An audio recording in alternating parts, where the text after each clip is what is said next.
Political communication has always been part of political action.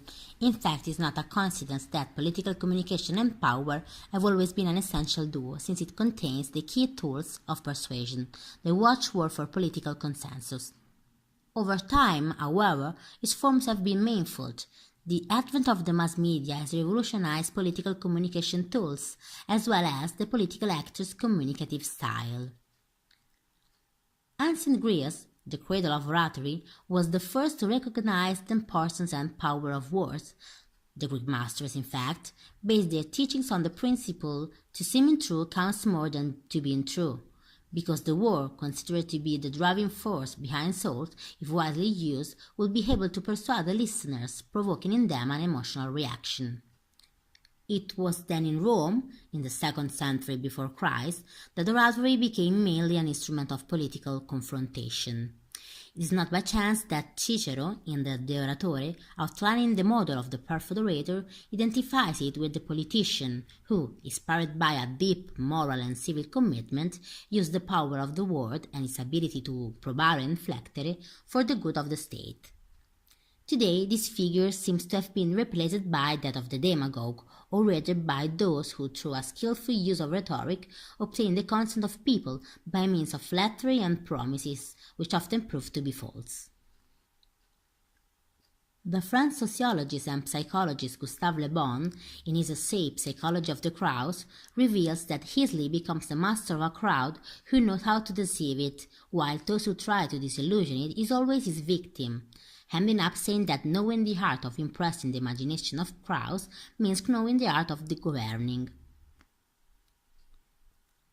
Among the greatest supporters of Le Bon's theories were Benito Mussolini and Adolf Hitler.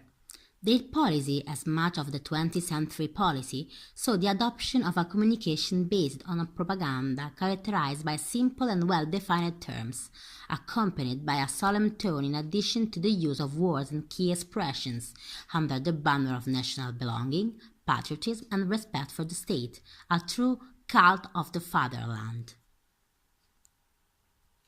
If in the first decades of the last century political propaganda was used with means and models that can be defined as simple, in the second half of the century it was replaced by more sophisticated forms of propaganda. In this period, in fact, national television became the principal form of campaign events, supplementing other media. We can speak about political spectacle. Political debates no longer take place in the squares, but in the talk shows. To be successful, you have to have a screen charisma, competence, prestige, and culture take second place. New professional figures appear, such as political marketing experts and spin doctors who make a great contribution to increasing the spectacular size of electoral campaigns. In Italy was emblematic the case of Silvio Berlusconi, who in 1994 literally revolutionized the way of doing politics. He entered political life as an outsider. He created his own independent party built around his own person, Forza Italia. He made a careful use of marketing techniques with particular attention to the media, especially television, through which he could reach all sections of the population in a direct way, using a simple commercial language which was completely different from the politic one used until then, giving a clear and concrete example of how it was possible to reach wide levels of appreciation and consent through an effective communication, telling people what people wanted to hear. Instead, in the contemporary society, is the technological progress to set the rules.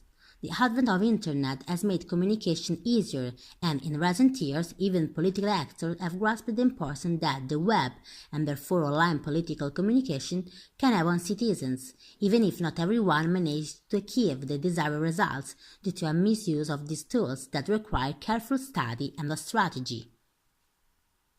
Nowadays, all politicians have a social profile, and through it they come into contact with people. As a consequence, politicians can no longer limit themselves to exposing their thoughts, but must interact promptly and constructively in order to be appreciated and to cultivate their public. A clear example has been given by Beppe Grillo, the well-known comic actor, co-founder of the Five Star Movement. As a comic actor, Beppe Grillo has always had an excellent mastery of rhetoric, a mastery that he also poured into the political world. At the basis of his success, in fact, there is the strong oratory ability that has facilitated his achievement and helped him to persuade people. His only tools were the web, the square, and his voice. He did not use any form of media advertising and yet has managed to reach everyone, all thanks to his type of communication. He is in fact famous for his aggressive tone that, accompanied by an ordinary language, without too many filters full of swearing and jokes, has allowed him to get closer to ordinary people to the point of not speaking as a politician as much as a citizen himself. This is the populist style which sees Grillo as the spokesperson and amplifier of the people's protest. In conclusion, it is easy to see how the way of communicating and with it the way of doing politics has changed over the centuries. If in the past the politician emphasized the gap that had to exist between him and the people, today he tends more and more to get closer to the voters and to show himself as one of them, and everything has been favored by the advent of social media, through which passes the flow of information which political communication comes to us. And to win today, you need to know how to juggle within this flow.